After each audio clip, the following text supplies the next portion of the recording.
Are we focusing in? Oh, fuck it. Okay, mate. Just got a funny buzz off my laptop. It's all good. Ready? Hello, everybody. Welcome to Planet FPL, the world where everything revolves around Fantasy Premier League. My name's Suj. And my name is James. Nice. End of another weekend. It's international break. I didn't even clock, if I'm honest with you, until the end of yesterday that it was international break. Didn't even trigger in my mind. I thought, oh, okay, 8 weeks in. Not all of us can be top of the league for 2 weeks, mate. No, that's true. Top of the league. Shit. As Arsenal will try and tell you joint top of the league, but, you know, goals scored does count. Is it same goal scored? No. No, we've scored 2 more. 2 more. There you go. It's a goal scored. That's so it's not joint, because if they had to give a Premier League trophy out today, they'd have to give it to you, wouldn't they? Yeah, on goal scored. Yeah, so there you go. yeah, So it's not a tie as it stands right now.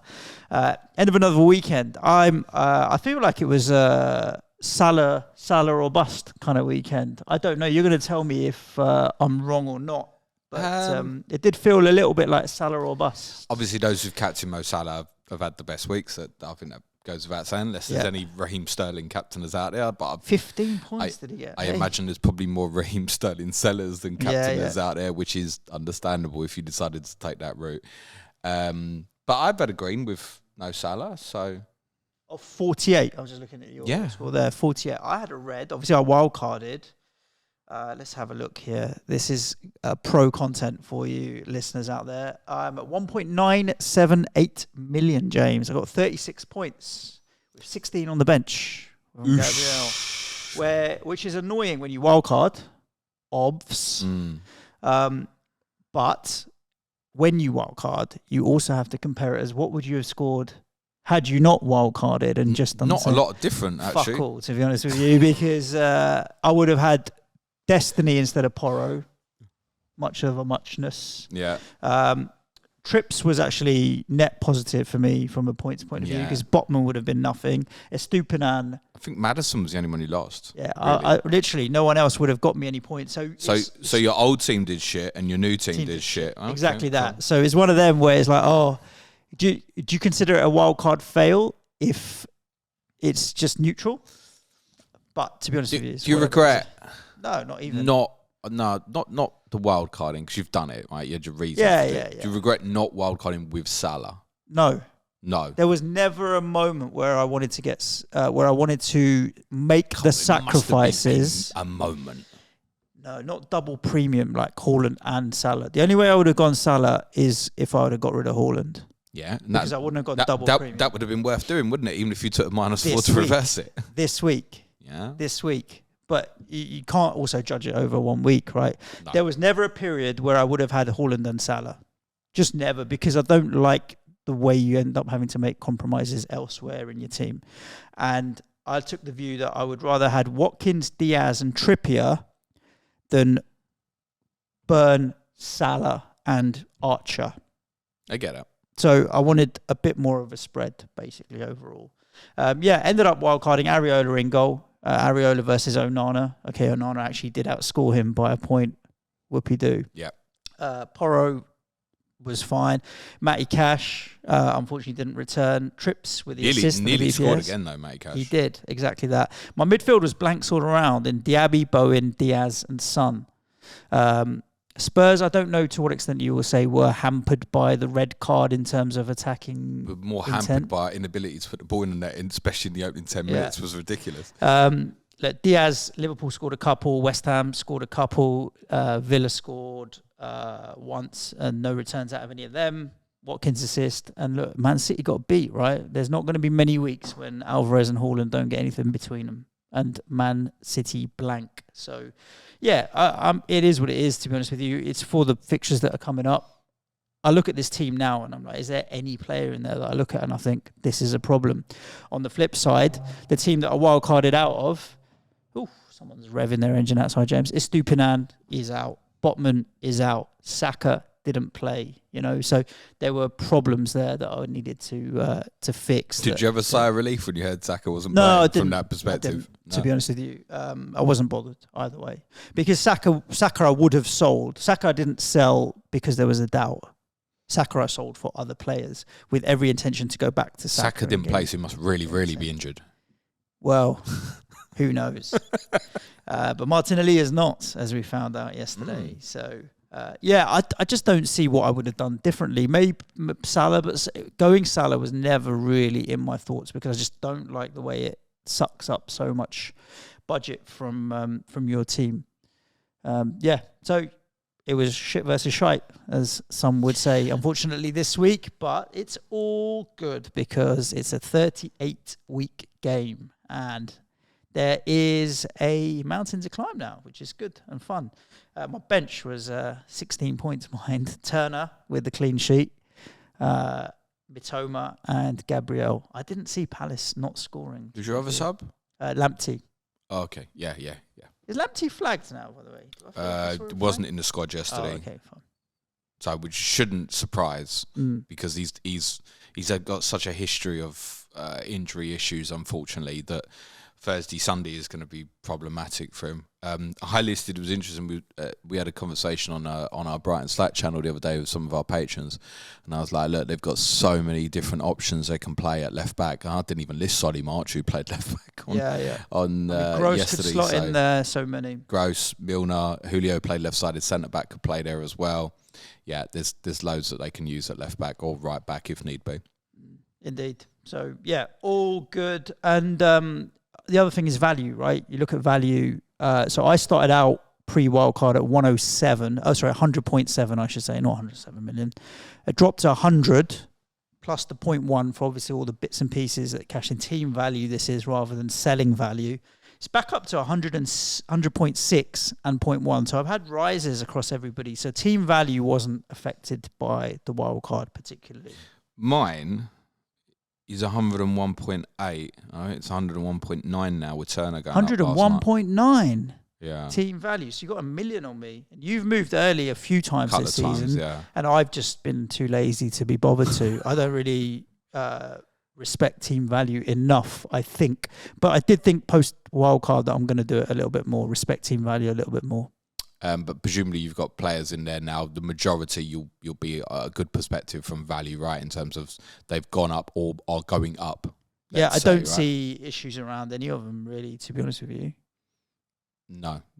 I mean, you've wildcard into a team. I guess Diaz might be a questionable one. But then I've got bench strength, Mitoma, and that's the problem Gabriel. for 9 anyway. Is Diaz, Nunes, Alvarez. You might be sitting there with 2 players there. Diaz and Alvarez could easily not start potentially game week 9. Can Manchester City afford to be anything other than full strength after 2 back-to-back defeats in the league for the first time in 5 years, James? Yeah, but full strength for them against Brighton might be leaving out the guy who's playing at 3 o'clock in the morning on the Tuesday beforehand in South America. Well, full strength against Brighton for them might have to be playing 5 at the back, or maybe 6. It won't be. Well, Guardiola's not immune to going back 3, but I think that's not how it'll go against Brighton. But I certainly wouldn't captain Alvarez in 9. I know that. What's your points? Where do they come from this week? Small green for me. Johnston up to was a differential between you and I. 820k. I mean, to be honest, the difference between me and you is essentially that. Yeah, I've got the highest scoring goalkeeper in the game and that's today, it. Sam Johnston, and William Saliba, 7 points as well. So that's 16 there between the two of them.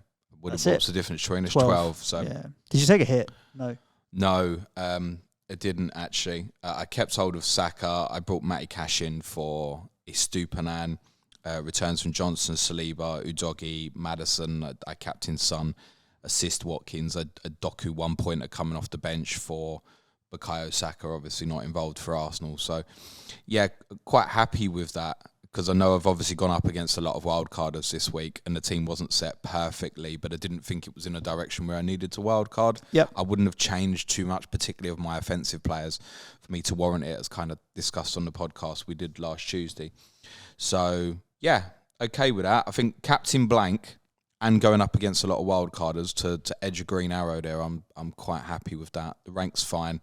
Would you say 820? 820-ish roughly I am, yeah. 823. 823. Thousands, 100,000, obviously not 823 in the world, of course, obviously not. So, yeah, obviously, because I had the mad game week 1, I'd obviously just been hitting reds. So to have a couple of little greens. Stabilise. It's stabilised now. And I think that probably felt like the first week of non-madness in the sense of 48 going against wildcards and stuff. If that had been like game week 3, 4, red arrow, massive trouble.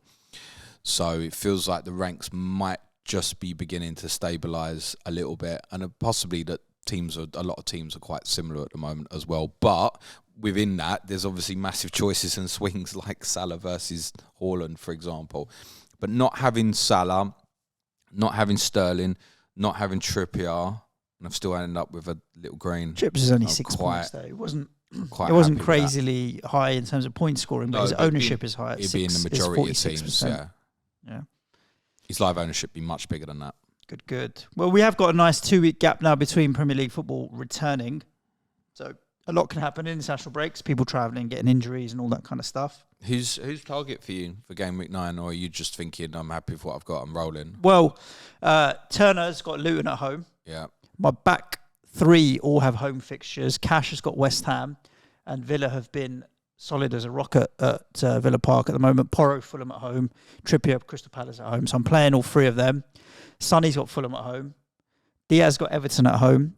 Bowen and Diaby play each other, but that's okay. Watkins at home, and then the 2 City boys, Brighton at home. So I don't have a need to... Did you leave anything in the bank?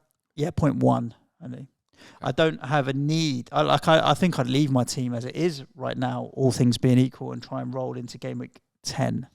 Yeah, I mean, that probably is the best move. I'm just wondering about maybe 1 week punts for you to come off of something like Diaz if you think he's not going to play. Obviously, they are the early kickoff. Yeah, but then I've got bench strength in Mitoma, Gabriel. They'll play.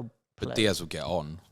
Yeah, possibly, and he could do damage in the last 15 minutes. Yeah, I'm not overthinking it, to be honest with you. Not overthinking it. Okay, I think for myself, in terms of target, I think Jared Bowen's kind of top of the list for that, but it's very much now, there's little things I'd like to do, but I think with the international break, I'd need to wait and get information this week. So currently I'd be benching like Mitoma away to City and probably Saliba at Chelsea. Saliba's pulled out of the France squad. We don't think that's a serious issue, but it should be noted. At the moment, I've got Botman busting the team at home to Palace. We don't know quite his injury status at the moment. So I think for me, Sonny's going to go and play for South Korea, for example. Like, I need to wait. I've got currently Doku busting the team against Brighton. I'm not happy with that. I've got the money to go Doku to Bowen, but it's also worth noting that doesn't feel quite right because I'm putting Bowen in to then go up against Cash. But I know that's the player that I want to get to, I think. Different way of doing it is, of course, I've got kind of Doku and Mitoma flipping, which would probably be Bowen and Mitoma flipping in terms of starts and stuff. And that's probably too strong. But I like it. I like it in the sense of getting through. Those guys are going to be playing Thursday nights and stuff, getting through that and then making week-to-week decisions of kind of who to leave out. I said that to you. I quite like this attacking 8 setup with not having a nominal, that's my 8th guy, like an Archer or anything like that. Unless I'm going up to Trippier, which I'm probably not now, I don't really have the need to downgrade. Unless I start thinking, I do want to get the Bruno Fernandes, for example. Like, I'd like to have Bruno Fernandes in game week 9. I'd like to have Marcus Rashford in game week 9. I wouldn't want to see either of them afterwards, though. No. Free hit then, James. No, I definitely will not be free hitting. That's a March thing for me, I should imagine. So, yeah, Bowen probably number 1 target for me, though. Cool. Let's wrap through some of these games, talk about what happened over the weekend, and go from there. Obviously, Luton 0, Spurs 1 was the early kickoff. A lot of people with Sonny captaincy, Sonny blank, but could have. It's one of those. Could have been. Shoulda, woulda. But I think we can say that for a lot. It's just football in general, right? Goals change games, and goals change FPL scores and ranks. But yeah, to see it out in the way that Spurs did after losing Bissouma, I think was good. It's same for us when we were there on that Friday night in the first game, right? You will not remember 1-0 away at Luton or care. You'll just remember the fact that you got your 3 points and left, and that was it. And that's all that actually matters. I think everyone else will forget, but we will. What? Remember it. Because I think that could be really valuable at the end. Yeah, but there's the points that's valuable, not the performance, is what I'm saying. You don't care about whether it was 5-0 or 1-0. You got 3 points at Luton. No. That's all that matters. No. If you'd have said to me pre-game you win 1-0, would you have taken it? I'd have been like, yeah, of course, away winning this league, I'll take it, celebrate it, etc. But it was a really strange game of football, and obviously the events transpired that meant your shifting mentality. I obviously want to see Tottenham playing free-flowing football at the moment, clearly, and we all do. But you got to recognise the circumstance in the second half there, and I thought we did great from that perspective. Bissouma, sorry mate, what? Swim shorts. Swim shorts and swimming cap time for Yves Bissouma. I can't even make a debate for either yellow card, literally none. You see replays sometimes of dives, you have to watch them 2 or 3 times. His was like, first time, okay, there's not even, like, don't even give me the second or third replay. 1 is enough, mate. 1 is enough. We have to say great refereeing, right? Because we've bashed refereeing recently. And there has been other incidents of poor refereeing. The only thing I'd say with that is I'm not excusing the red card in any way, but I do absolutely think that different game, different time, the game just continues. Do you know what I mean? Yeah, it can do. Decision's not given. But here's the thing. But it's clearly right. It came up in the West Ham game yesterday with Guimaraes. Should have got sent as off. My brother wants to call him Gutierrez because he wants to live in the fucking 2000s or something. Yeah. But then it draws my mind to Jota against Jota the other week when he got 2 yellows in quick succession type thing, right? And you're like, well, where's the difference? The issue for all of us with refereeing so often is consistency, and this was 2 yellows in quick succession, but there were also incidences where we've had similar times where it won't get given, and you're like, where's the consistency? This is it. It's fine. It's the correct decision. I just want, if the same thing happens next week and someone else do the same dives, again. Consistency, get please. it booked, because it's a big bugbearer for me that actually divers don't get booked. Yes. I actually think it's something we should be using VAR for, is to get into a referee's ear afterwards and go, sorry, that's a clear dive there, go back and book him. Like, I think that's a very reasonable use for the tool that's there that we're not using properly. Take the pressure off referees having to make that decision. But yeah, he's an idiot, he's a clown. And what's funny about it, although not funny, is obviously, I'd said to you last week, he'll get booked. Yeah. Because he was on 4 yellows. He's going to miss the next game. But now I'm pretty sure the first booking... He misses the Fulham game, right? He misses the Fulham game because the red card, but now he stays on 4 yellow cards. Okay. That's how it works. So then if he gets booked at Palace, he misses Chelsea. And the problem now is there's no game where you look at and go, oh, I'd be happy for him to get booked and then miss the next one, because the fixtures start getting tougher by the time the Palace game comes around. And now we are in a period of card roulette with a lot of players, because so many are creeping up to 4. So if that first yellow was he literally saw the opportunity to get booked, and I think that's what happened, then it's clearly backfired massively. So anyone who watched this game live will have sat 10 minutes into the game and gone, A, how are Tottenham not winning? And B, how big is this going to be? Mm-hmm. It was that much of a slaughter. We had 96% possession in the first 5 minutes. On FF Stuff, which is a great tool for many fantasy games, someone had screen grabbed the Luton Tottenham score centre 5 minutes into the game, and no Luton player had completed a pass. Wow. 5 minutes in. By which point, Richarlison should have scored twice.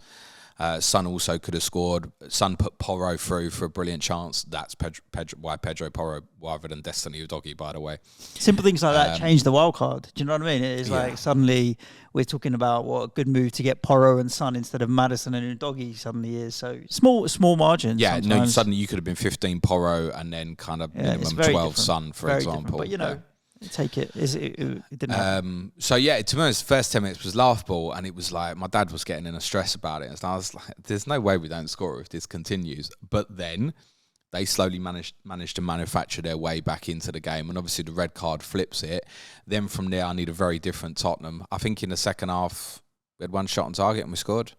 And yet how we haven't scored in the first half is unbelievable. Adebayo had a great chance, unbelievable chance for Luton at 0-0 at the start of the second half. And we were really open at that point. So what we did after Bissouma's red card, we went to basically 4-3-2. He was insistent on not taking the free out of midfield, and I can understand why. And he put Kulusevski and Son played basically split forwards. You know, like say Gibbs White and Johnson have done that in the past for Forest. They played that role as split forwards and kept the free in midfield, which maintained an element of control. But Luton were having big chances. I mean, they had big chance with Adebayo and particularly Brown's header, and Doughty. Really impressed with Doughty, although he was shit defensively on the goal. He puts in a remarkable delivery, really good. Not that you'd consider him for FPL because you're not buying a Luton player at that value.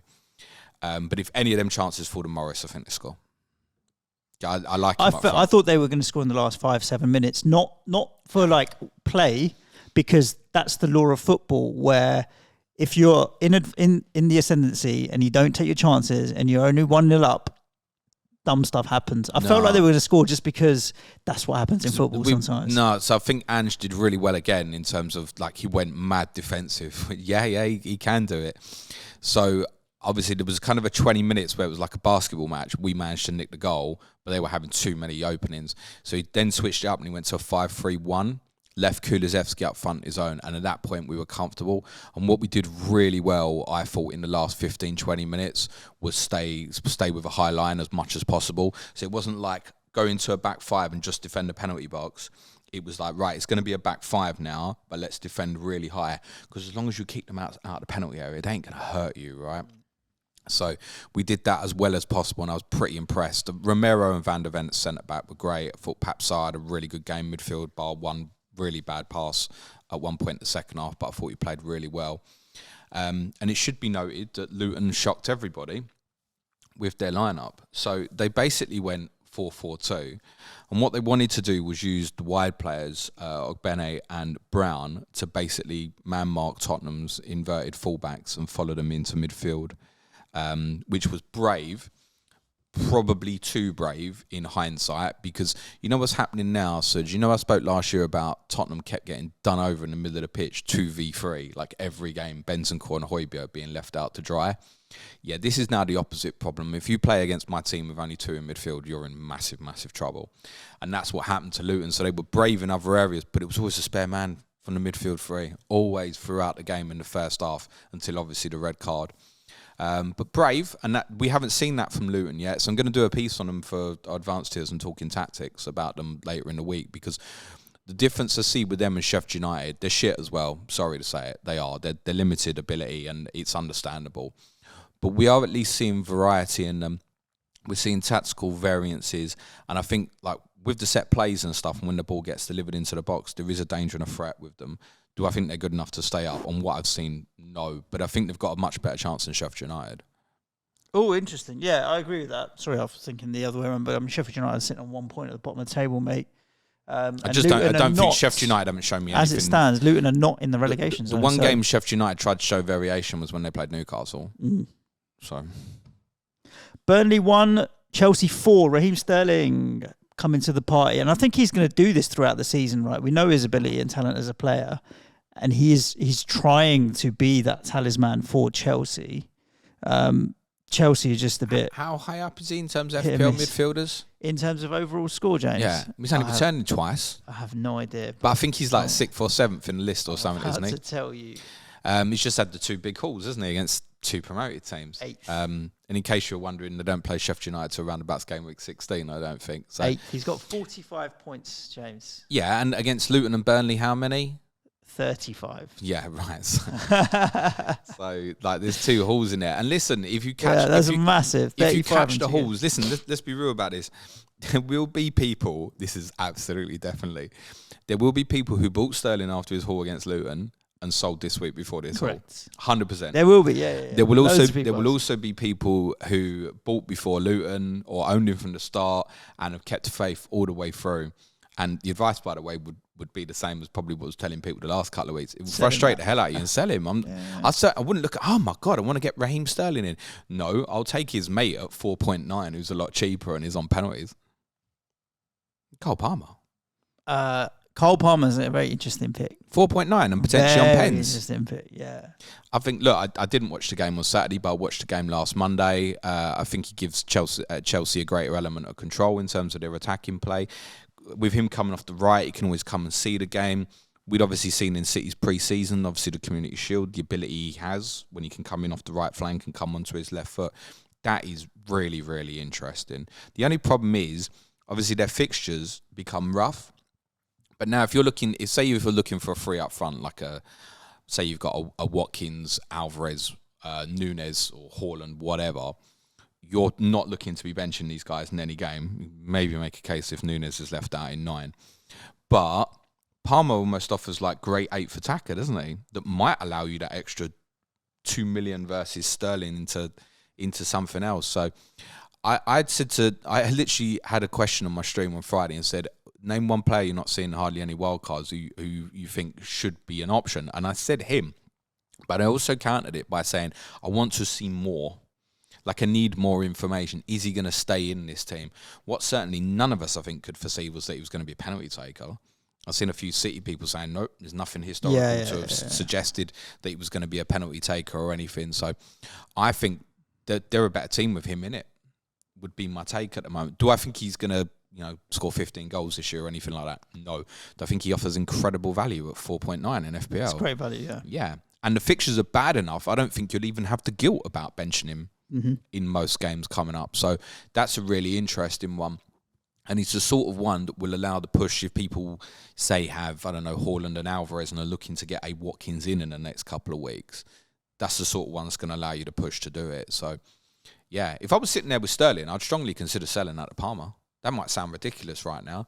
I'd take a little bit of value of the inevitable horde of people who will chase the points and buy Sterling and then potentially sell him on to Cole Palmer.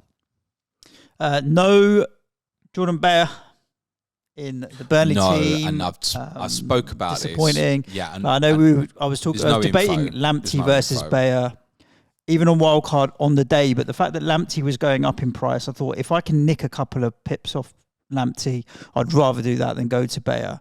And in the end, Bayer didn't play, and nor did Lamptey. Neither were in the squad. So it didn't matter. It doesn't make no difference. I don't know. We don't have the information on Bayer. I spoke about this when Dan and Jack came on COTC prior to the Game Week 7 double, and it's like getting information on Burnley's like getting blood out of a stone. We've all got the same information right now. He's injured. Great, thanks. Anyone want to do the follow-up question?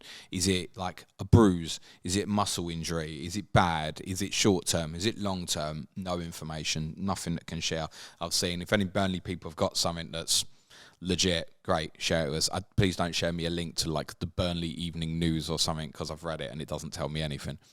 They played Del Cra at left side. Go up there just to buy that, because that sounds like a newspaper that don't have a website, mate. Burnley Evening News. Bruh, do you think the time I got there off that coach I had time to do anything other than throw 2 pints down my beer and then watch Sonny get a hat-trick? Burnley Evening News. I love that village. It's a great place. Del Cra played left-sided centre-back, which is interesting. Picked over Dara O'Shea, who Burnley invested in the summer. Coutinho came in at right-back. And the look on his face when he gives away the penalty for Sterling, look at him back, he knows. Panic literally written on his face. He's literally got that panic like the wife's just walked into his bedroom and he's with another woman. You could look at his face. Nico knows absolutely brilliant. The meme. It was at that moment that he knew he fucked up. Absolutely, he knew the moment. The equalising goal was pretty unfortunate in the sense he obviously comes off Alderkirk's fire and loops up Trafford. I mean, what were the chances? And that's obviously Sterling's first assist. The second one is Coutinho wiping him out, which is great wing play, but the tackle absolutely shouldn't happen. You can't dive in against a player like that in that situation. So you could even make a case that Sterling's 2 assists had an element of fortuitous nature about them. The goal was brilliantly taken, assisted by Palmer. But yeah, what I would say on Burnley, I've been saying they've been getting better. That back four, woo! I don't know why Connor Roberts didn't play. I don't know the reason behind that, because I think he's been doing fine for Burnley. I don't know if there was a thought process of something about pace there. I don't know. I don't understand. Odeberg come in and scored a lovely little goal. Vincent Kompany said that when he got in, he would intend to keep him in and keep going with his momentum. So if anyone's gone Koleosho, I'd be a little bit concerned about that, and I think a few of you may be, because of obviously the double very recently. For Chelsea, obviously it's Arsenal next, and it's been a good week for them, right? 2 away wins, which were much needed, and they're both deserved victories. Reece James is back for game week 9, and I presume he'll play, I would have thought. And obviously Gusto will be back from suspension, so I assume James would come in for Cucurella. Reports are Cucurella did all right again at the weekend, but surely Reece James comes back in. Yeah, I would say so. I would have thought. What happens with Breuer, who's obviously, of course, another enabler, dirt cheap as a forward, and Jackson to be confirmed. I was surprised that Jackson didn't start, but it might have been a little bit reward for Breuer's good performance against Fulham. I think he gives Chelsea a little bit more of a physical edge than Jackson. But then Jackson, I think in terms of his in behind running is better. So you might get a bit of rotation on that. And of course, Mudryk scored against Fulham, and there's this massive desperation to like get him on a good run.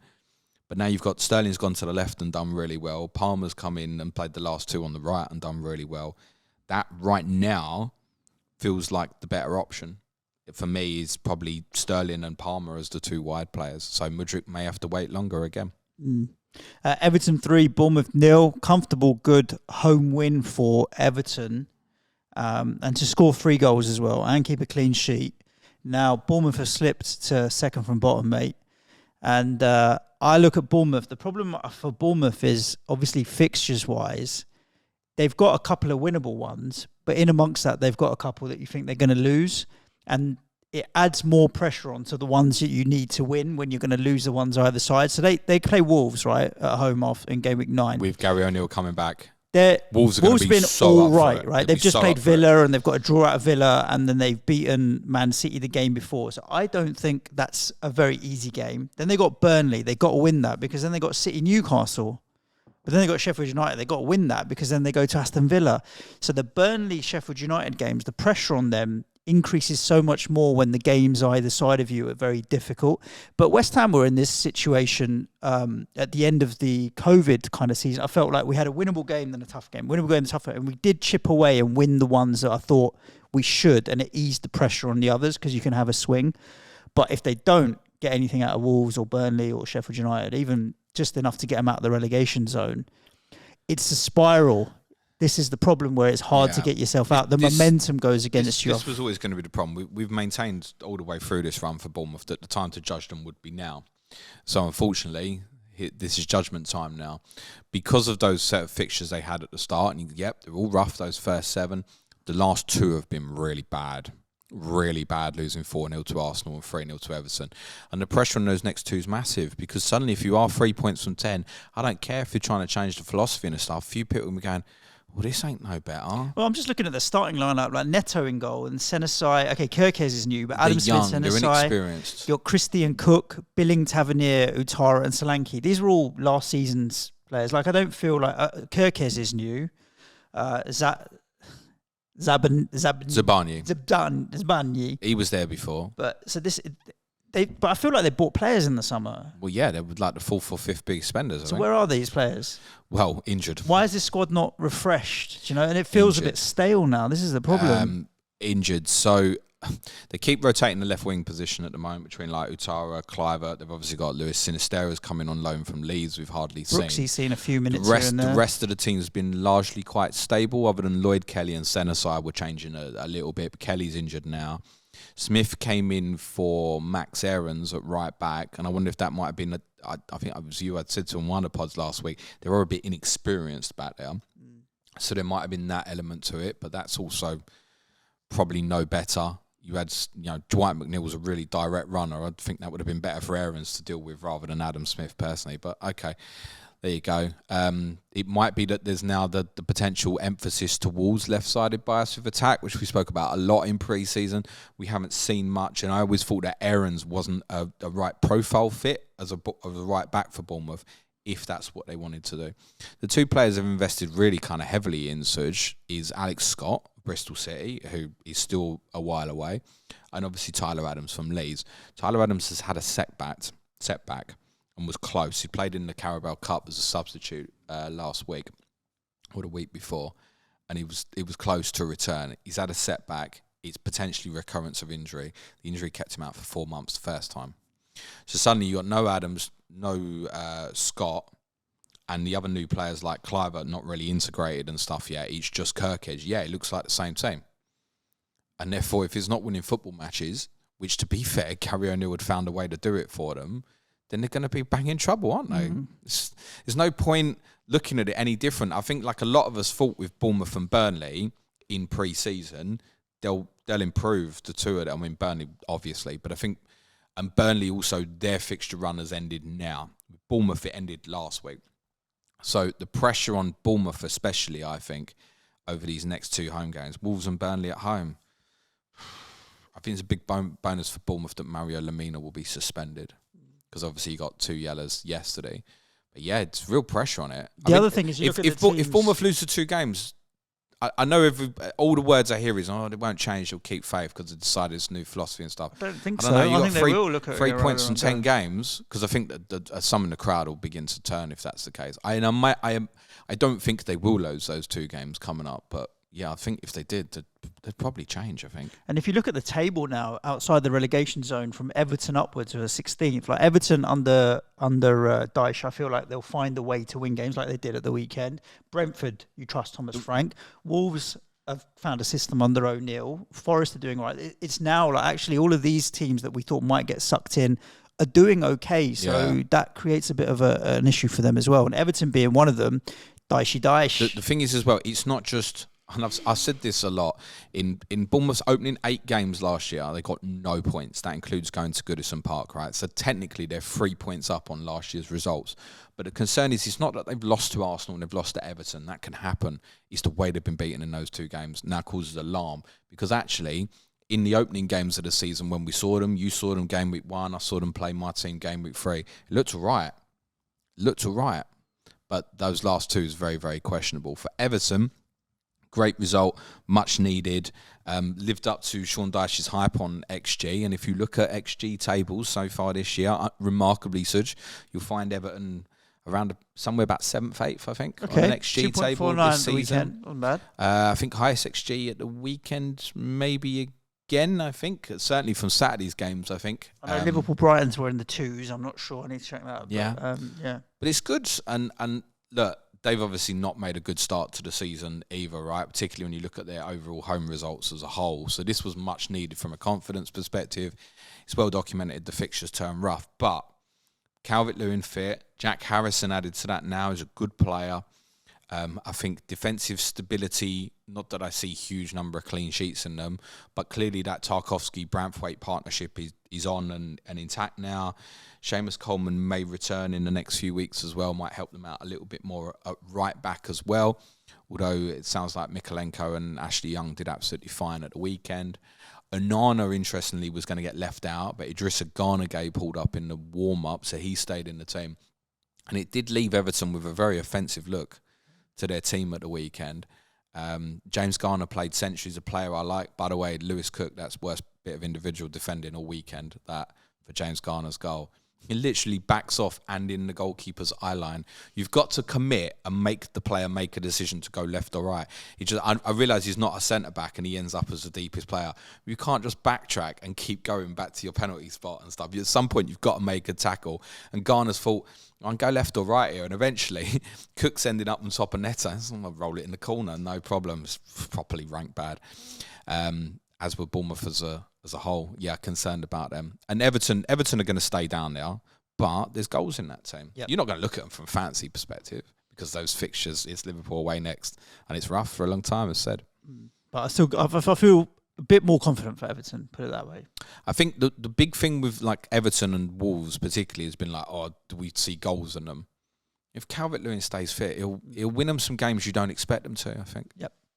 Fulham 3, Sheffield United 1. At one point when Sheffield United equalised, James, I thought you'd called it as a 1-1. And maybe Sheffield United will get something out of it. I just didn't want to predict Sheffield United to lose every single week all season. It's going that way though, James. And Fulham will be happy with a 3-1 win. They're up to 11 points.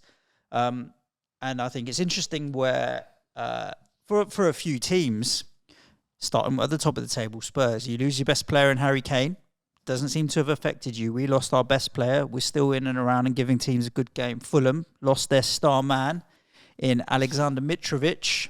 And they're doing all right. I think 11 points. They'll be happy with that return. They should have won 3-1 at home. And they did win they should have won, let's say. And they won comfortably 3-1. I wasn't impressed with them last Monday against Chelsea. No, but again, the Chelsea's No, I get that. Harder but game. It's their big game and they didn't play it like a big game. No. But they did dominate here. 60% possession, 20 shots. No, I mean against Chelsea last week. Yeah. But they've come back and I think for teams like that, though, you don't judge your season on what you do against the bigger clubs. You'll end up staying up or doing well by the teams in and around you. And they put a nail in Sheffield it's United interesting. off him. Vinicius came in for Jimenez up front. That might stick, by the way, now.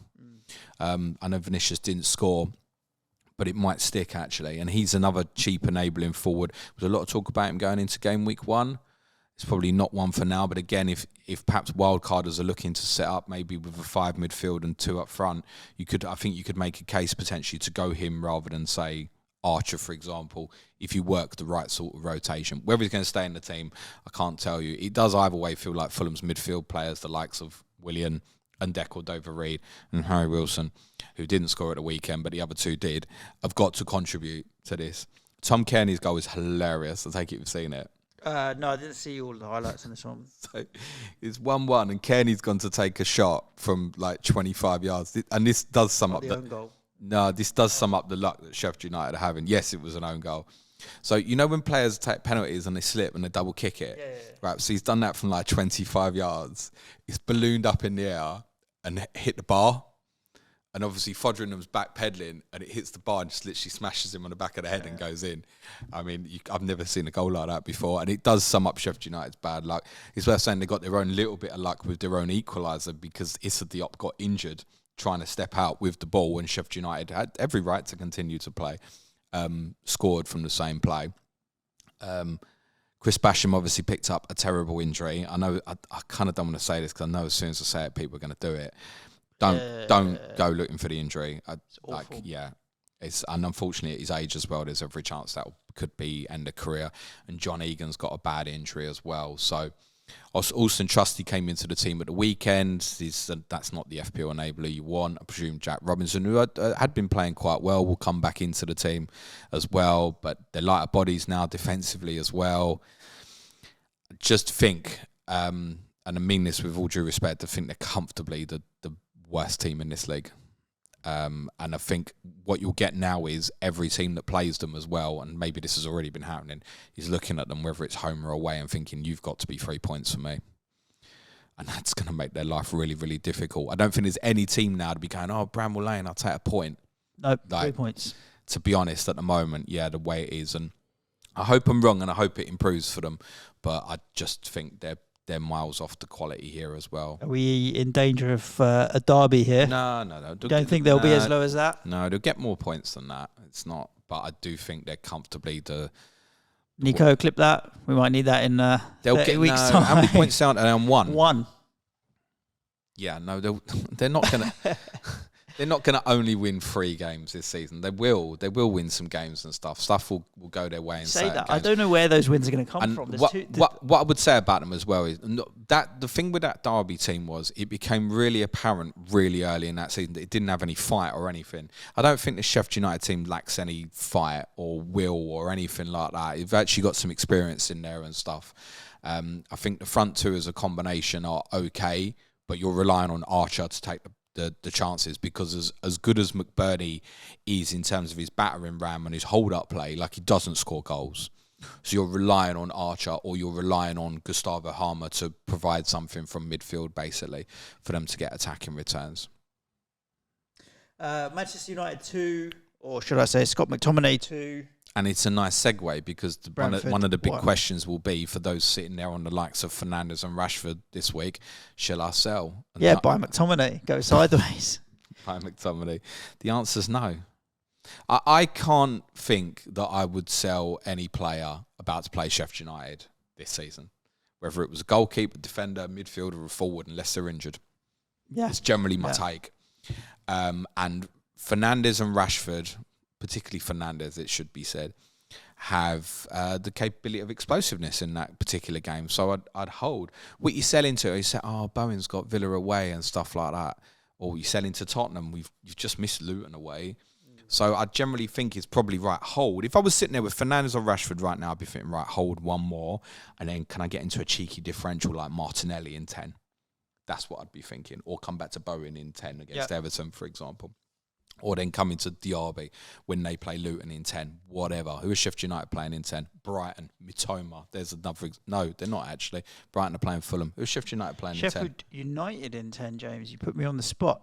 I think they're playing Wolves, from memory, maybe. I would check that. I might have that wrong. Where's Sheffield United's fixtures are not ingrained in my brain. Mate. Oh, they were at Arsenal, weren't they? Yeah, Martinelli. Yeah. And then Wolves, Brighton. So no, genuinely, seriously, consider if you're sitting there with Fernandes or Rashford now, and you've got no Arsenal. Imagine you're sitting there with both Fernandes and Rashford, Sheffield United, sell them both for Saka and Martinelli in 10. Yeah.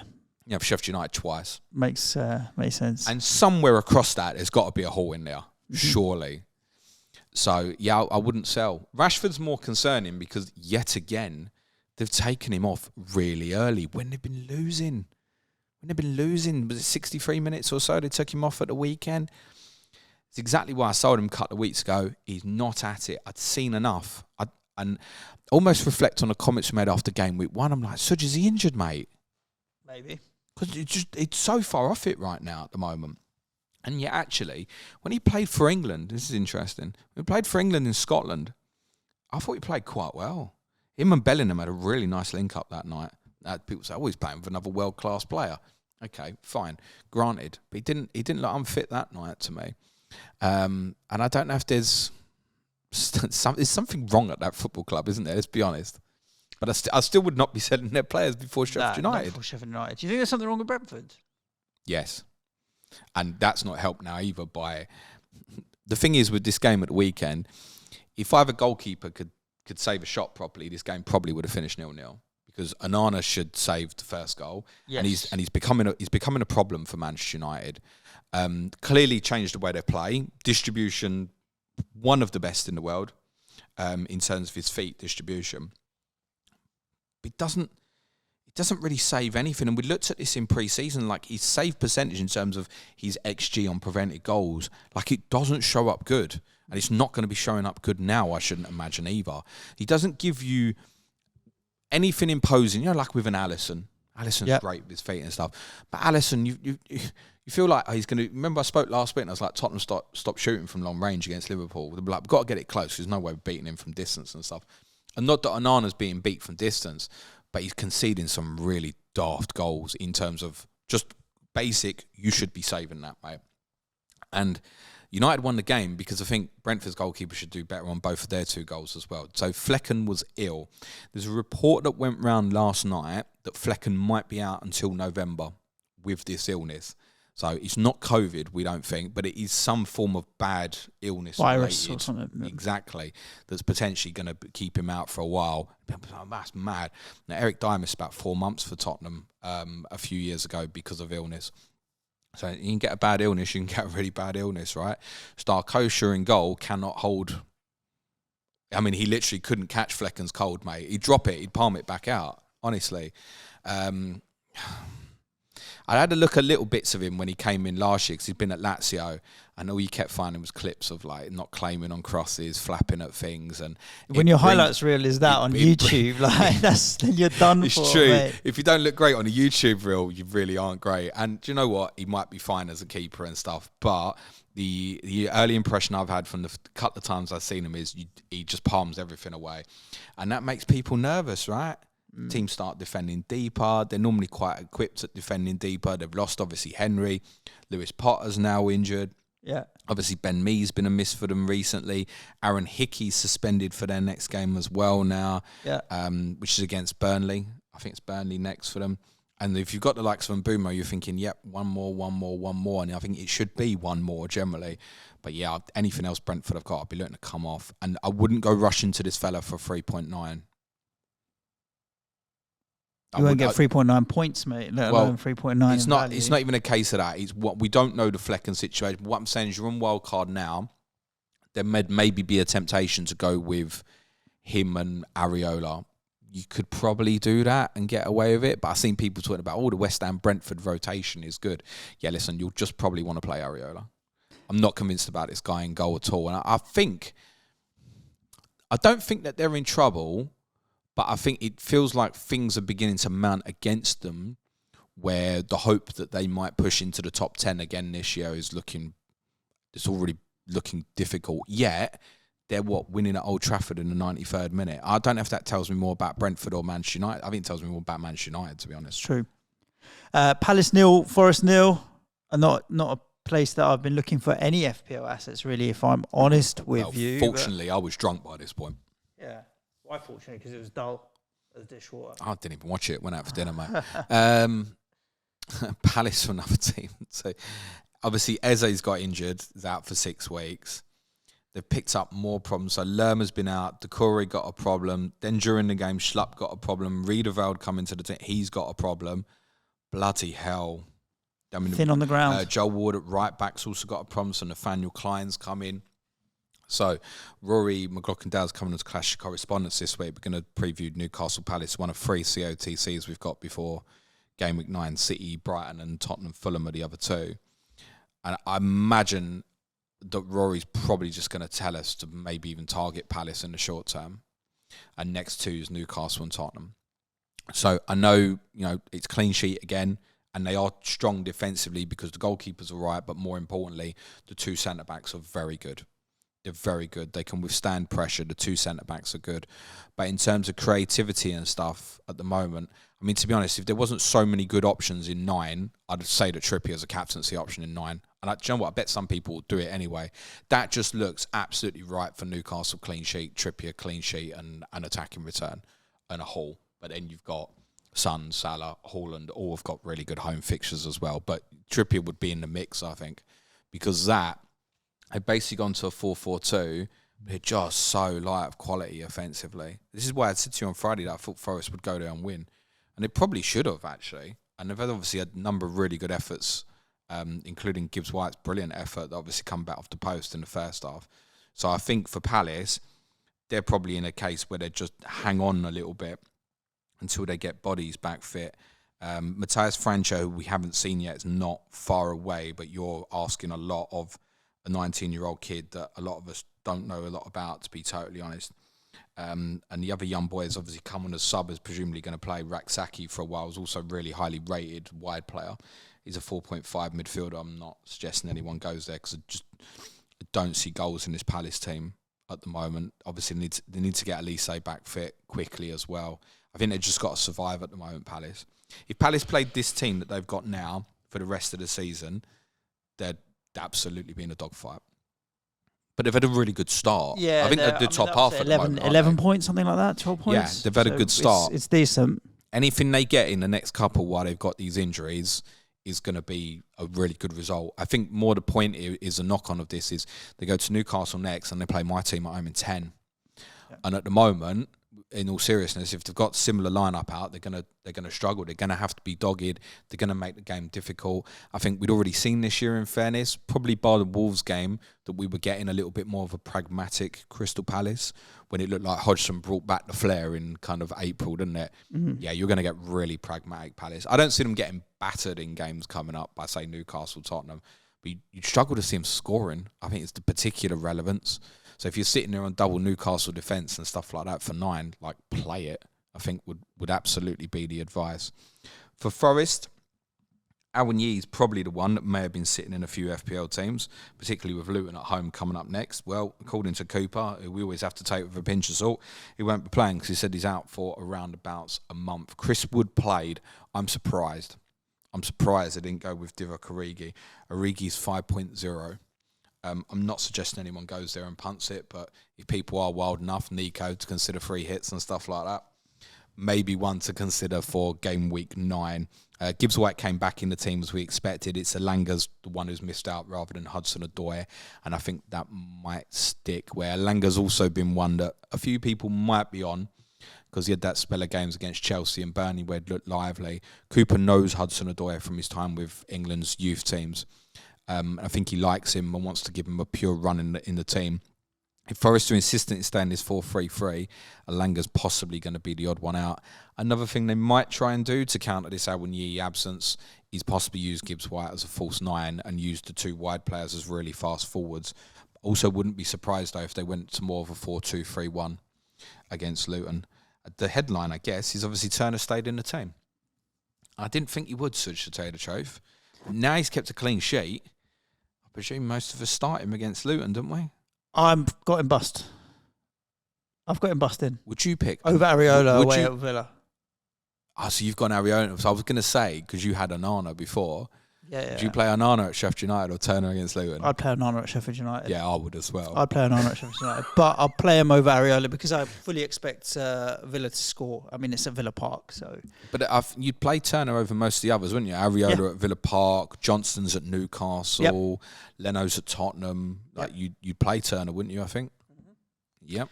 I think that would be the call. Brighton... Liverpool. 2. Liverpool 2. You look confused about that.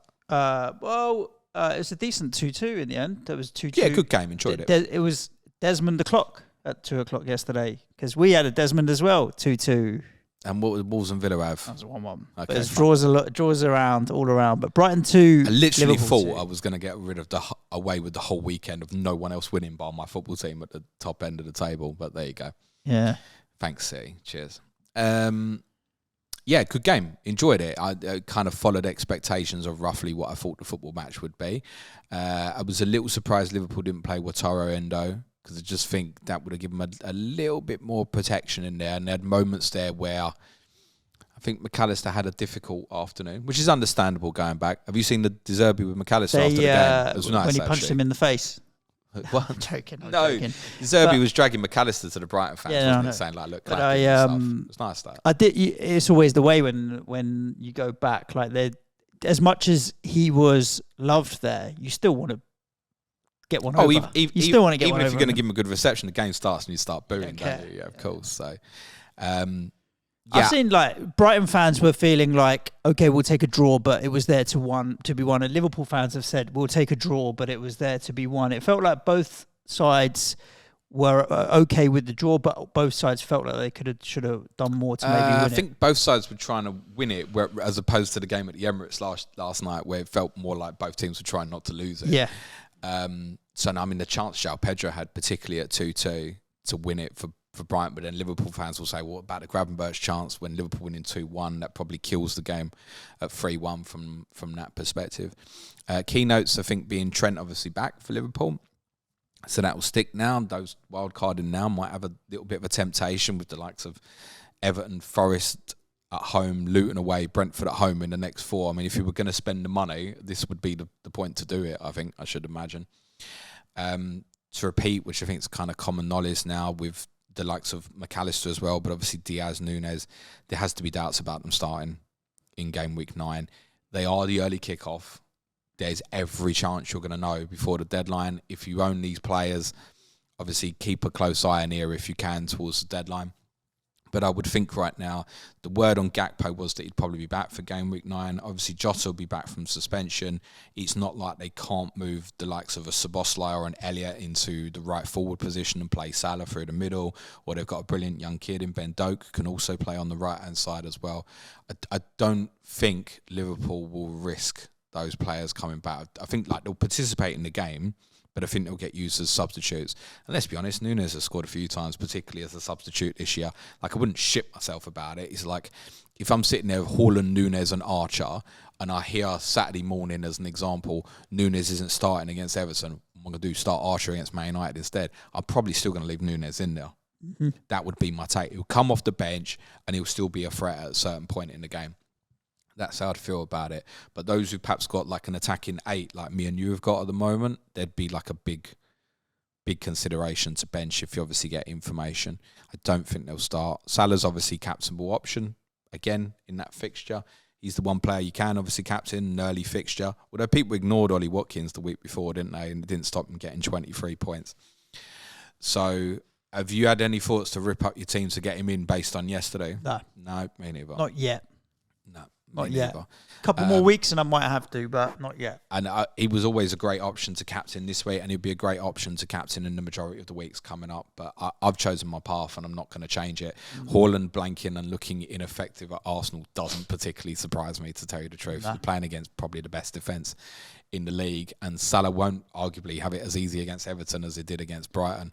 And of course, again, the narrative, the 2 goals, he obviously gives Elliott a hell of a shout for the first one, like, get out the way. You think Salah would have left it? No. And obviously, he's got the penalty, which I should add as well. I think Pascal Gross should be sent off there. I think the punishment for penalty is harsh enough, but by letter of law, he doesn't make an attempt to win the ball, and it's a denial of goal scoring opportunity. It's Dogso. He should technically be sent off as far as I'm aware.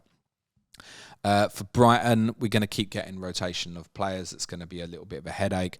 He's Manchester City away next, but then obviously be conscious afterwards. The run of fixtures from game week 10 till sort of game week 16-ish is pretty good.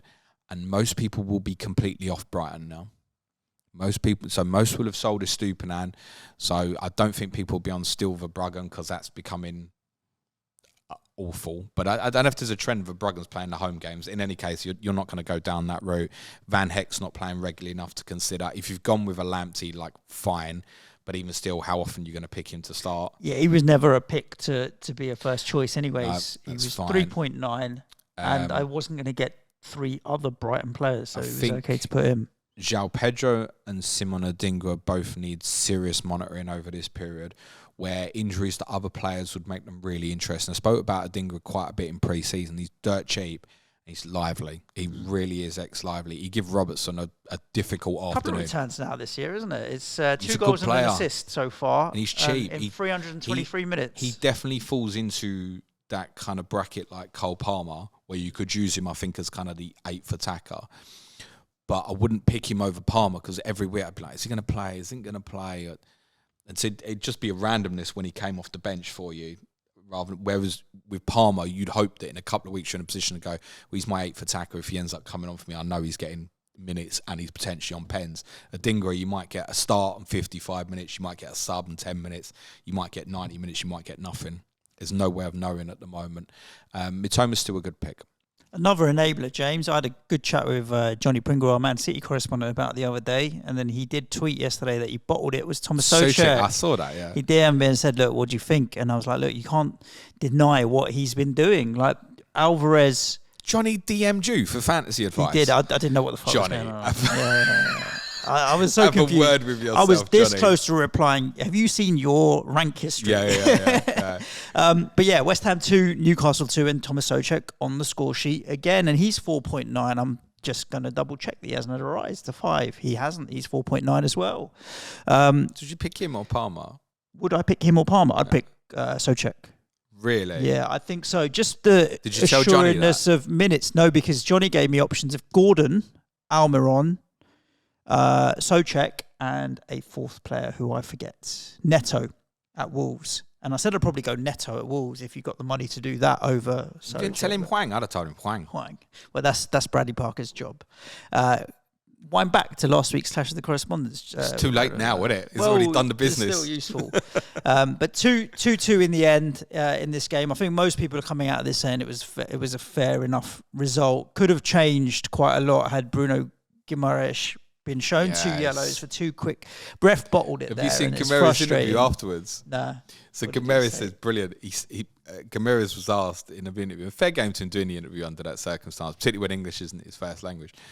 But he said he was asked, like, do you think you were lucky not to get sent off? And Guimaraes said, the first yellow I shouldn't have got booked. So he basically said himself, it was like the second one, I should have got booked, basically. But that, I mean, frustrating. But look, it was right off the back of 4-1 PSG home win. I was questioning like how are Newcastle going to play, and they didn't start well at all. First half they weren't good, but they came out second half lively. I think Isak was the man. Like, he just seemed to be all over the place in terms of wanting to get involved with everything and making anything happen. He's a good player. He's a good player. You could just tell he's got everything in and about. He's so composed on the ball, finds space. Yeah, it looked like from the little bits, and you can correct if I'm wrong, but the little bits that were shown on the highlights last night was basically Newcastle got a lot further up the pitch in the second half. In the second half, they did. In the first half, they were quite isolated. But this is a regular West Ham problem where we start second half slow and sit in deep and let teams come at us. Because you were winning as well, right? Yeah, it's frustrating, really frustrating from a West Ham point of view. But Bowen's still a decent asset. A lot of people now, the $1 million question is, when is Kudos going to get into the team that everyone seems to be wanting to ask? Go on then, tell us. It's going to happen. It's clearly going to happen. He took his goal so well. I mean, he just levered it, and I didn't see it coming, if I'm honest with you, from that position. I feel for Kudos because he's the type of player that needs to be showing flair or creativity or attacking threat. And when you come on for 10, 15 minutes, you almost kind of increase the pressure on yourself to do that.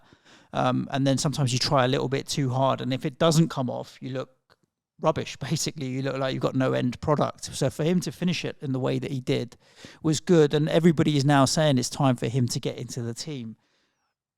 In place of what we're saying, Antonio. Yeah. But I actually think that means a change of formation, change of position. I think Bowen will go up top and Kudos will go off to the right. Where would you as a fan rather Bowen played? Right wing or are you up front, yeah? If Kudos is playing right wing instead, I'd rather Bowen Didn't Kudos come on and play quite central yesterday? He has. He's done both. It looked like in the clips that Paquetá was ahead of him. Is that what happened at the end of the game? I think that was the last 10 minutes we were piling on the pressure. Fine. Like we in the last 10 minutes, you'd have thought West Ham would have won it, not Newcastle, because we were piling it on. Obviously, we were trying to get the equaliser, right? So you would expect that at that point. But I would rather Kudos played off the right and Bowen went up top. Because there's a lot of things that Antonio does that Bowen, it would happen very differently. So, for example, Antonio backs into defenders or the ball comes into him. And because of his strength and his size, he doesn't get a lot of decisions because he'll get barged over and the ref will give it the defender's way. With Bowen, it's a lot harder to do that because he's smaller. So you'd feel that a lot more fouls will go Bowen's way if he's doing similar things with his back to the backing into defenders and stuff. I'd rather see Bowen play up top, if I'm honest with you. I'd rather see Bowen play up top and Kudos to the right. And I think it's imminent, James. Imminent. Okay. Villa next. Yes, away. Everton at home. Brentford away, we've just spoken about concerns. Forest at home, Burnley away, ship goals. Palace at home, admittedly, Palace team might look different by December. Tottenham away, Fulham away, Wolves at home, Manchester United at home. Your fixtures before you go to the Emirates on Boxing Day. Yeah, I'm very interested in Jared Bowen as a longer term get in and just trust that there'll be a few blanks, but it'll be like feast Raheem Sterling like 2-2, 15, 5-2, 10. It'll be something like that with him, I should imagine. Yeah. So interested to get Bowen in. I went to ask you about Emerson. Not specifically for this week, but for 10 onwards. He's staying in that team, isn't he? He is. And I know on the, was it either the deadline stream or your Ask James stream, you said Emerson over Zuma. Yeah. The same price, aren't they? Yeah. Emerson is getting forward more. Oh, that's obvious, but we know what Zuma's got set piece threat. Yeah. So I toss a coin, mate. To be honest with you. And Emerson isn't getting dropped for Cresswell. Just don't really want Zuma in my FPL team. Well, you know. I'm horrible. I don't forget shit. But then how many other players in your FPL team have offences and crimes against them? I don't know. Let me have a look. Well, this is it. We probably don't have time to go through them, but you can't. Saliba and Saka have crimes for wearing that shirt. Wow. The rest, I'm probably okay, I think. Yeah, have a little Google. You never know, right? I think you just people need to understand. Like you can hold it against them for as long as you want, but if you do that, then understand that you should hold all criminal offences against every player. And I don't think people have those standards. They have double standards, okay. James. No, I'm only jesting. Who would be the better pick for you? Or is it Soufal or is it Aguerd? It's not. Soufal's chipped in with 4 assists this season, including cup games. I don't think any of his assists have been great assists. They're just average crosses or giving it to someone who puts it in from 20 yards type stuff. So not Soufal. Definitely not Aguerd. He doesn't have the same threat. It's one of the two. Whoever I recommend, James, the other one's the one that's going to go and score the points. That's the situation. Say Zuma then. Say Zuma. That's going to be the situation. I think I would have said, look, Zuma's captain, more assured minutes, but Emerson's not going to be playing the cup games. It's going to be Cresswell. I think, look, most people are going, I'm not going double West Ham defence because I've got Areola, and that's fine. But there would be plenty of people out there like me at the moment who are sitting there with like a Johnston and Turner or a Leno and Turner or a Pickford and Turner or something like that and thinking, those who have Pickford would probably be thinking different despite the clean sheet this weekend. Probably think, I don't necessarily want to flip the goalkeeper here. So it's like, for me, I'd look at it and go, so if I was Wildcard, and I'd be like Areola and Gay as an example to save as much money as possible. But I don't need to necessarily flip Johnston, right? Just go with Johnston. It's only really game week 10 when Palace play Tottenham doesn't look great and Turner's got a bad fixture. Otherwise, up till sort of like 16ish, it looks all right. So I might as well just target like an Emerson or something. At 4.5 and below, West Ham defence is the best place to go. I think the likes of Cash, Spurs boys are all more expensive. Arsenal boys are all more expensive. Liverpool players, you're not getting nothing at 4.5.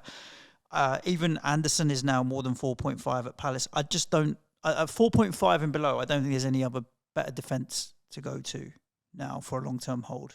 I wouldn't double up, though. No, that's the point. So if you're sitting there with like Areola Turner, you're probably arguably more interested in a Gay or a Mitchell or something at the moment, right? Yeah. But I think for others, to cover that Areola off, the solution might be he's sort of an Emerson or something. But I think... And even Dan Burn now, we're talking about Newcastle. Most would wildcard this week would go Turner and Areola, wouldn't they? And you play Turner against Luton, like we discussed, right? And then afterwards, you just stick Areola in. I think that's what, and then therefore you wouldn't be considering the likes of Emerson. What does it also mean for the likes of the Emersons and Zumas? It'd be differentials from the attack. So you got to go for it from the attacking perspective from now. And I think it's close. Zuma at some point will have the 15-pointer, I would have thought. But I think Emerson's capable, and I like the fact that with Paquetá playing ahead of him at the moment, Paquetá wants to wander, right? He's not going to stay on the left wing. So it just feels like Emerson really does have the license to get, we've discussed it before. They've got a good relationship. He's better further from your goal than near your own goal. So, yeah, I'm interested in Emerson next couple of weeks. Isak, 6 goals this season now. And he should have put the other one away where he took it around the keeper and hit the post, and that could have bounced off again and gone in as well. Like, yeah, he's a baller, Isak. He's a good player, 7.5. Like, I feel like if you went Darwin Núñez, for example, he'll piss you off no end, Darwin Núñez. But if you have Isak in your team, other than this whole Champions League and will he play, won't he play, if he was playing week in, week out, Isak's going to do you the world of good. 6 goals is no joke, and that's in 7 games. He missed the Brentford game. And the games that he didn't score in was 2 of them were City and Liverpool. So, do you know what I mean? And Newcastle didn't play well in those games. So, Isak is a baller. Sweden are a very, very real risk of not qualifying for the Euros. He'll play twice for them, I should imagine. Now, the second game is Monday against Belgium, so it shouldn't matter too much. But in the meantime, Callum Wilson is not travelling away from England. And this is exactly what happened after the last international break. It was like, Wilson's back in the team. It would not surprise me in the slightest if after the international break, Callum Wilson starts against Crystal Palace and Isak then plays the Champions League game afterwards against Dortmund. Wouldn't surprise me in the slightest. And that's the constant problem there. You say Núñez frustrates more. I know what I'm going to get from Núñez. Well, you don't know if he's going to turn up. No. I do know. Gakpo because I know I'm sitting there right now and I'm looking, I'm going, well, I think Núñez is a sub. But then afterwards, I think he's in the team.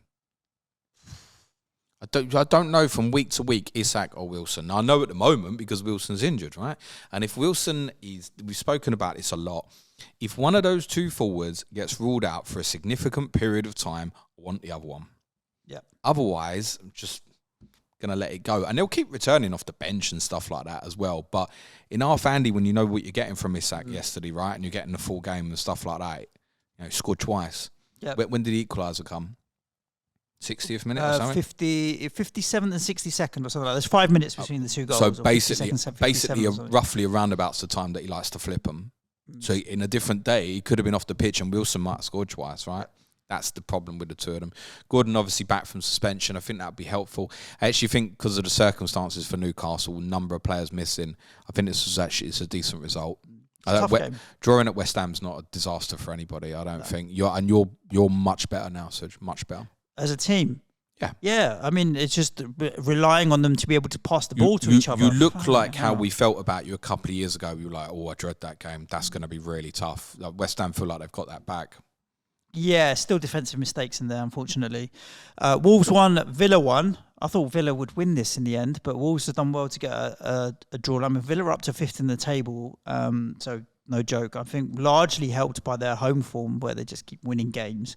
But I'm really looking forward to the game at Villa Park when we come back after the international break, because you want these challenges. Like when teams are on runs, let's go and give them a go and see if we can do some damage. Yeah, it should be a good game now. Yeah, I think Wolves will be really happy though. Wolves? The Wolves? The Wolves? Of course they will. 4 points from City and Villa. Yeah, absolutely. 2 home games, that's as much as they would have hoped for, really. They would have taken 2 points, I think. The assist to Neto for the scorer Huang, and that, by the way, is the difference we've got between the two players at the moment. Both doing great. Neto assisting and Huang generally scoring. And we looked at this on COTC, which Suj referenced last week. And we looked at the remarkable statistic that Lee had actually mentioned. It was like Huang's got as many goals as Ollie Watkins. He hasn't now. He's got more than him. And 6 assists for Pedro Neto this season. I haven't checked how many of those assists are for Huang goals. What's really interesting with the Huang returns so far is the minutes are really limited. The advice would be to look beyond the minutes and understand what's happened. You've got new manager coming in, trying different things. And also he got injured at Everton, and that hampered his minutes going forward for a few weeks as well. How many did he play yesterday, Suj? Who, Huang? Yeah. I can tell you in a second, James. Well, he's now scored more goals than Ollie Watkins. He's cheaper than Pedro Neto, and I think that's an enabler that can be considered. It's Bournemouth next. 5-4. He played yesterday, James, 85 minutes. So now we've changed because now he's fit. So he was returning, and now he's fit. What did he play against Man City? 85. 45, 59, 30. So now the minutes are coming. Also, the last 2 games, and there is a caveat to this because it might not stick. The last 2 games have basically played 5-4-1 with Cunha as the 1. Now, Cunha is not an out-and-out 9. His best asset really is kind of actually running from deep at people. You've got these 2 speedy wide outlets in Huang and Neto joining in and also getting beyond and quite often ending up as the furthest 2 forward because Cunha is not like a Kalidžić kind of just sit there focal point, if you will. And admittedly, Kalidžić assisted a brilliant chance for Neto actually later in the game. The caveat concern I'd have in terms of the system sticks is, one, what works against City and Villa doesn't mean it's going to work against the likes of Bournemouth. It's different. And 2, obviously, Lamina's suspension. And what that means for that game in a couple of weeks, I think is quite questionable. But Huang and Neto are both very, very reasonable get-ups. I had said until the City game, like, forget this with Neto. But that power running, 3rd game in a row now. 3rd game in a row, he's either created or scored a goal from brilliant, powerful running. But Huang arguably is the better pick than Neto. He's the one that's finishing. Yeah, it's true. And he's been under minutes, and now the minutes are going up. Counter argument, James, but I haven't got one. So, yeah, just go with it. 5 goals, no joke. What's interesting as well is the more difficult games they have coming up are at home. The away fixtures are quite nice. And it's Bournemouth, then it might be Sheffield United, and then someone else away from home. Whereas the home games coming up are like Newcastle, Tottenham, I think. Fulham is the one after Sheffield United. Bournemouth, Fulham, Sheffield United, Fulham. James, next 3 away games. Yeah. Then Arsenal. And then home games, Newcastle, then Tottenham. Yeah. And then who's after Fulham? Arsenal away, Burnley at home. So then it changes. Burnley, Forest at home's 2 decent home games in a row. But they've shown all year, even when they were having difficulties, that their results in these really tough home games has been pretty good.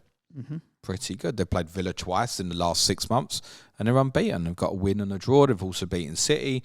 They've beaten Chelsea. They've beaten Tottenham. They've beaten Liverpool. They've had some decent results at Molineux this year. So the bad ones are at home, and you can play him or leave him out. And I think similar will apply to the away games. So I certainly wouldn't go both, by the way. My little preference would be with Huang, as I discussed on streams at the weekend, I think. The Villa ownership is quite concentrated in Watkins, Cash, Diaby. Yes. I don't see any reason for people to be looking outside of that, really. Reasons to look outside Pau of that Torres, would be money. Martinez. So Pau Torres or Conte are obviously offer cheaper. So you can't get there because Cash is flying up, isn't he, in terms of value. So if you think, well, it's gone too far now, I can make the saving, then I think it's getting towards the bit where maybe you might need to consider it based on your circumstances. Although it does feel like everybody's got him at the moment. It does feel with Matty Cash. Diaby is the standout pickup in midfield. He managed to get fit. But has he scored twice, Suj, is it? And he hasn't scored since game week 3. I don't know if it's just 2 one of them. 2 goals, 4 assists. I don't know if it's one of them. It's just sticking on our mind a little bit, maybe. Douglas Luiz is on 4 yellows, would probably be the cheap alternative. Jacob Ramsey's had a setback, so he's going to be unavailable. And I think he would have been a really interesting differential, maybe. Watkins is the one that I'm really pleased I've got. He's the one I wouldn't want to be going without over this period coming up. But a lot will, right? Because they're setting up with 2 up front with Salah, Alvarez and Nunes, Haaland and one of them. Oh, yeah, I wouldn't, you know me, I'm not going to sit and say anyone's essential, but I do think now Watkins looks like he's back at it form-wise and confidence-wise, and he's the one I'd want the most. If I said to you, right, do you know what, game week 10, you got to stick the armband on Watkins or Diaby. Watkins. But would that be like, if I said you got to stick it on Diaby, would you feel comfortable with that? Yeah, I wouldn't have an issue. But you'd want it on Watkins. I'd prefer it on Watkins. And I think that's what will sum it up, yeah. So that's not to say those who haven't got Watkins need to get there. Don't think that's the case at all. But I do think that's the best one to have. So for me, with Watkins and cash, that might be it for me rather than overcommit. And then I look at having a talisman like Jared Bowen instead of Diaby is kind of my thinking at the moment, personally. Last but not least, James, let's talk about the biggest game of the weekend. Obviously, the top 2 from last season at the Emirates. A lot of back narrative to this with the Arteta-Pep story, and then Arsenal's record against Man City has been awful for so long. When I saw the teams, I felt a bit underwhelmed for Arsenal. In the sense of having like Jesus playing on the right, he's done it for City, but it did feel, well, from the lineups, because you don't know where people are going to play, but it felt a bit OOP. And that midfield of Odegaard, Jorginho, Rice, I mean, Odegaard would be the furthest forward, but it lacked a bit of creative spark or flair. It didn't excite me, it felt almost functional with that midfield. I didn't look at it and think they're going to have a lot of attacking threat here as Arsenal, because you're missing Saka, you're missing Martinelli, you're missing, I don't know if you'd say Havertz or another creative player. Vieira's been playing, hasn't he, ahead of Jorginho. Didn't feel exciting, if I'm honest with you. I can understand what City did with Bernardo Silva coming in instead of Doku, and then they need someone alongside Kovacic to try and solve the Rodri problem.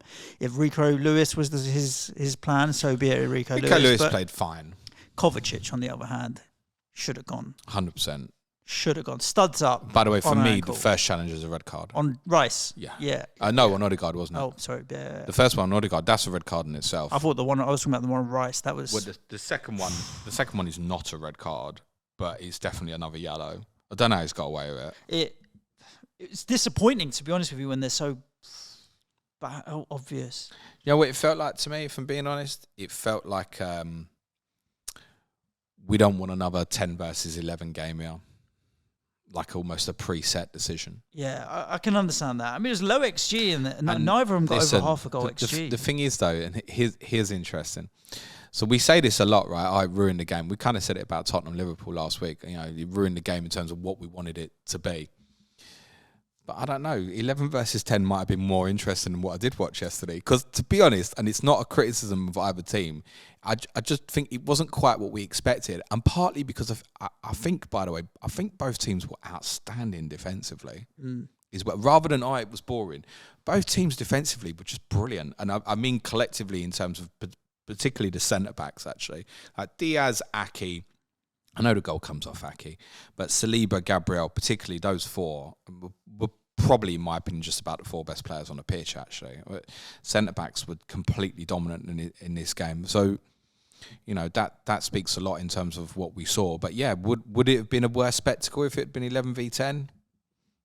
Maybe it would have been a lot better. Might have been. I think like the 10, you could feel, I don't know if Arsenal fans might disagree with this, or you might disagree with this, but it felt like watching them was a real tension in the atmosphere. It didn't feel like, and I think that's because of how the game was. I was surprised that Arsenal pressed fine, but they did it much better against Tottenham.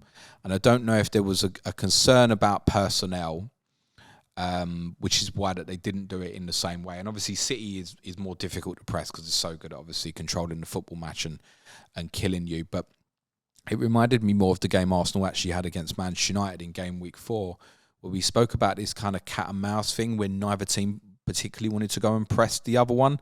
This wasn't as amplified in that way, but I thought both were hesitant And you can understand that, right? These games are defined so often by one individual error or one person not tracking a run or Tomiyasu ending up going forward from left back and taking Phil Foden with him and then a deflection. Ultimately, that's what's decided the game. I think there were cute things tactically, like even with the substitutions. Obviously, City brought Doku on as one of a number of changes and originally put him on the right, which ironically I think was the kid Arteta to take Zinchenko off, because as soon as he took Zinchenko off, he moved Doku to the left-hand side, and I think that was part of City's plan. So that the two of them, when they play each other, and we've seen this even long before Arsenal become kind of good under Arteta, was Arteta would go to the Etihad and he'd play like an Odegaard as a false nine and do things you weren't expecting. They're always trying to one-up each other tactically and stuff. But I think largely both teams kind of countered each other. And I think that it happened because they're both at such a tight level, a top level. It felt, it felt a bit like, so it felt almost like an FA Cup final that often doesn't live up to the expectations of what a game's going to be, and the importance is too much that both teams just end up defending really well because of the occasion, and it ends up getting settled by one moment. I think particularly Arsenal defensively were very good, especially because in the first sort of 5-10 minutes, City had a couple of openings, that kind of double effort with the one that I think Rice cleared off the line from Aki from memory. Or it was Aki had the second really good chance. Someone else had the original effort that was cleared off the line, I think. And you thought, and Gary Neville was doing his usual on commentary where he has to pick something out as a narrative and then doesn't forget about it for the rest of the game. This week's target was David Raya. And his nerves and stuff, but David Raya, I think his distribution in the game actually was outstanding for Arsenal and was giving City a real problem, because he really can go 50-60 yards into a wide forward like Jesus, and did that a couple of times actually. And I don't know why he was making such a big deal about the nerves. There was nervousness through the whole team. That's what I said. It led to like the atmosphere issues and stuff. So if you've gone early on David Raya, like don't be worried about what Gary Neville said. Be more worried about what Arteta does, and he just I might just throw Ramsdale in for a game. But we think Raya's going to be first choice now. Gap felt a bit closer between the two of them, I would say, and the gap between Arsenal and City in terms of the back end of last season, City scored them a couple of times, and they're really in both the defeats. To be honest, now in the game at the Emirates. Arsenal made mistakes, right? Tomiyasu did a back pass and put De Bruyne through for 1-0. And then I think they lost a turnover for Grealish's second goal, and Ramsdale should arguably save that. So in the game at the Emirates last year, Arsenal didn't play badly at all. In the game at the Etihad, they got scored massively badly, yeah. I mean, both sides are missing a number of key players. The key differences, so City very much played a 4-4-2 that night in April. Last night wasn't. They defended in a 4-4-2 with Lewis joining Haaland in the first line of defence, and they played Alvarez on the right and Foden on the left. I didn't like it, and I don't think most neutrals, I don't think most City fans would have liked that. He was obviously trying something a little bit different tactically, which I think was to try and get near what they created in April. We're talking about Lewis versus De Bruyne now, and this one, because Alvarez has been playing so well, De Bruyne's not felt like a miss. But everything felt quite far away from Haaland to link. So yesterday was the first game it really looked like you looked at the game for, if De Bruyne was here, this would feel a little bit different, I think. And like I said, Arsenal wasn't at full strength either. Obviously, they can win a game of football without Bukayo Saka. Maybe you'll get the odd rest now. I think Martinelli coming back is a really, really interesting differential as quickly as game week 10. Just check he's got obviously his fitness and fine from game week 9 and the Champions League game that follows after that. But yeah, I'm Sheffield United game week 10. Yeah, Martinelli, I'd be very, very, very interested in that, Suj. Yeah, I agree with you. It's why I've started the season with him and potentially Saka. It's definitely Gabriel over Saliba now at this stage, I think. Yep. And the other City player I'd really keep my eye on quite quickly as well is John Stones. He was back on the bench the other day, wasn't he? And then he came on. Guardiola said it was really strange because he was named as a substitute in Leipzig, but he said he wasn't ready. And Guardiola said he's not ready to play for us, but he might be ready for the national team. And I thought it was a bit strange. As soon as Rodri got suspended, I'd said on our City Slack channel, I think Guardiola will try and do everything to get John Stones ready for that game. I know one of our City fans, FPL Roberto, had said that there was no way that he'd probably be ready, and Guardiola wouldn't risk him, and that proved absolutely to be correct. But I think John Stones will get back in that team, and obviously if you've got different City coverage, you should be conscious of that. There's no doubt for me that John Stones will be part of a best Manchester City team. The international break allows a facility for them to begin to build it back. I don't think he probably doesn't start against Brighton if he plays twice for England. But England will help, ironically, get his fitness back up. So John Stones should be a consciousness for people who've got City ownership, and I think him as a potential asset should be of interest. Remember, prior to game week 1, a lot of us wanted to go there because of what he can be positioning, and he will facilitate City to be able to change. You think the way City played at the back end of last season with John Stones stepping out into midfield with Rodri and neither of them two being available yesterday, I know he's played the end of the game. It's big. It's big for City. Someone asked me on Sunday morning, and said he couldn't understand why I tipped Arsenal to win. Is Rodri's absence that big? And I said yes. Yep. I mean, if he picks up an injury this season for a prolonged period of time, the favouritism for the title swings to Arsenal so quickly. I don't quite know about that, because if you reflect on City and say they've just lost to Wolves and Arsenal. If you reflect on the City team that played at Tottenham in February, I'd have looked and went, this is the easiest we've ever had against City. That was in February. They won a treble less than 4 months later.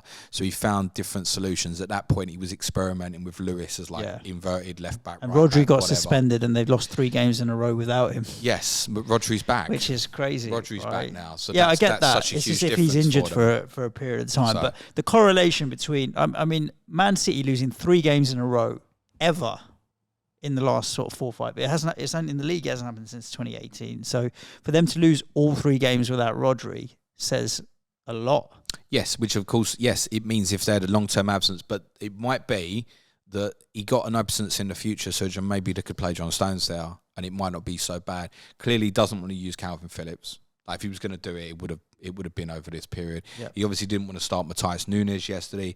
Kovacic was dirt lucky. He was obviously covered not to get sent off. And therefore, the only other one he's got real trust for in there at the moment is Silva.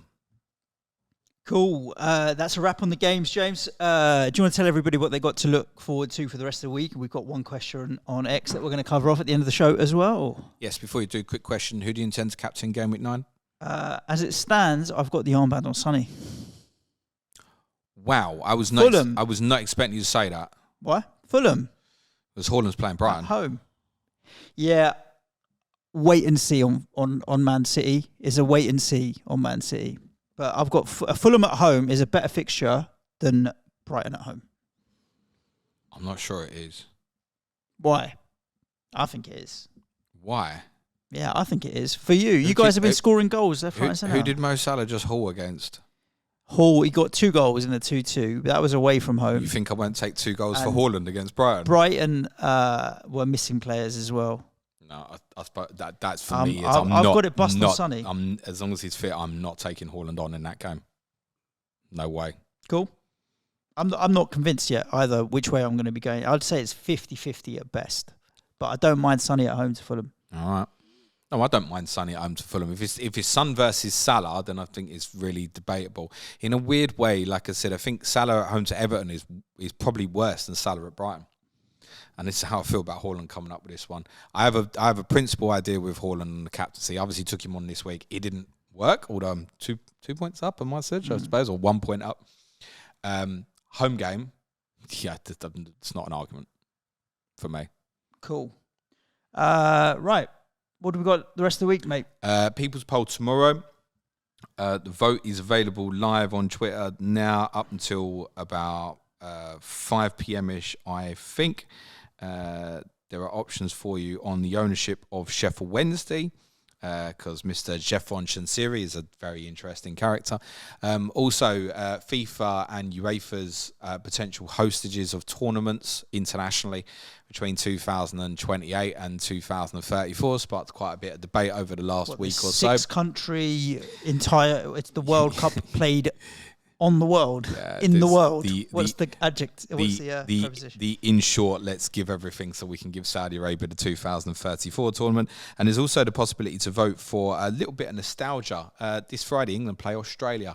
20 years on from Australia's only ever competitive football. I say competitive, it was a friendly, but don't we international friendlies? Kind of competitive. You know what I mean?